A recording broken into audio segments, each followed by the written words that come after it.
आज वेधशाळेच्या माध्यमातून जो काही दगडफुटीचा इशारा नाशिक जिल्ह्यामध्ये व नाशिक जिल्ह्याच्या पश्चिम भागामध्ये इगतपुरी त्र्यंबकेश्वर या ठिकाणी दिलेला आहे,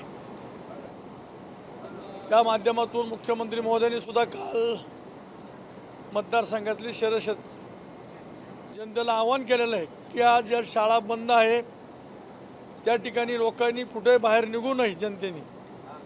परंतु रात्रीसुद्धा आपत्ती व्यवस्थापन मंत्री गिरीश महाजन साहेबांनी सुद्धा रात्री भेट दिलेली आहे। मी सुद्धा कालपासून या ठिकाणी सरपंच असतील, उपसरपंच असेल, तहसीलदार असेल, कलेक्टर असेल, शिव असेल, सगळ्याशी माझं बोलणं चालू आहे। रात्री 4 वाजेपर्यंत पाऊस होता, परंतु 2-3 तास थांबला। आता परत पावसाने जोर धरलेला आहे आणि मोठ्या प्रमाणात इगतपुरीमध्ये दक्षिण बाजूनी खूप पावसाचा जोर वाढलेला आहे। त्याच्यामुळे मी सुद्धा मतदारसंघात आता निघालेलो आहे। तर मतदारसंघातल्या सर्व जनतेला माझी कळकळीची विनंती, कोणी घराबाहेर पडू नये, आपले मुलं बाळं सुरक्षित ठिकाणी हलवो। एखादं मोडकळीस घर असेल की जुना घर असेल, त्या घरातून सुद्धा बाजूला जावं।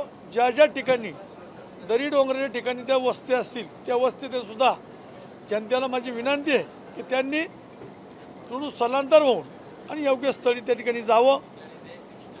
फार मोठ्या प्रमाणात पावसाचा जोर वाढलेला आहे। मी सुद्धा आता रस्त्याने रवाना होतोय, पण मतदारसंघातल्या जनतेला माझी विनंती आहे की एकदा हानी झाल्यानंतर ती भरून निघत नाही, त्याच्या आताच आपण त्याची सुरक्षा पाळावं। आणि सगळेच महसूल खाते असेल, बांधकाम खातं असेल, तहसील असेल,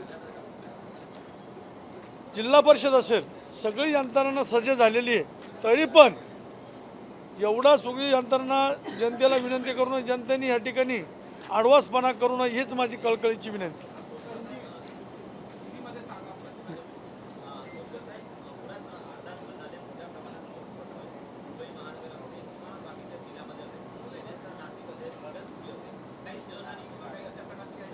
नाही, आता तर काही झालं नाही, पण तू कालचा जो मुख्यमंत्री महोदयांनी जो काही BLRचं हे दिलेलं आहे आणि त्या पद्धतीनं आता पावसाचा जोर वाढलेला आहे। रात्री गिरीश महाजन साहेबांनी सुद्धा रात्री पूर्ण यंत्रणा घेऊन जिल्हा अधिकारी असेल, मुख्य कार्यकारी अधिकारी असेल, PWDचे अधिकारी असतील, सगळ्याला त्या ठिकाणी सगळे ज्या ज्या ठिकाणी धोक्याची जागा होती ते लोक सगळे हलवलेले आहेत। तरी पण माझी सुद्धा जबाबदारी आहे मतदारसंघात जाणं आणि लोकांना विचारणं, त्यांना सुरक्षित ठेवणं, ही सुद्धा माझी लोकप्रतिनिधी जबाबदारी। मी सुद्धा मतदारसंघात चालवलं आहे।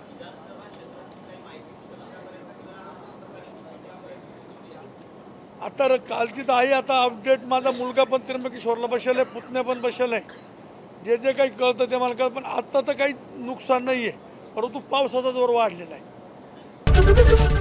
ABP माझा, उघडा डोळे बघा नीट।